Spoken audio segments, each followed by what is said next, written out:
তো কিছু নেই, তো কেন এই অনুভূতি যেন খুব দামি কিছু হারিয়ে যাবে।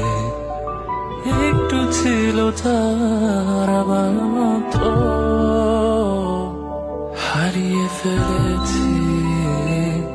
কেন আজ প্রশ্ন করি নিজেকে, কাগজ ছুলে ছিঁড়ে পুড়িয়ে দিতাম, কাছের আয়না মনে পেকেড়ে দিতাম। গোলাপ ছুঁতে হতো জ্বালিয়ে দিতাম।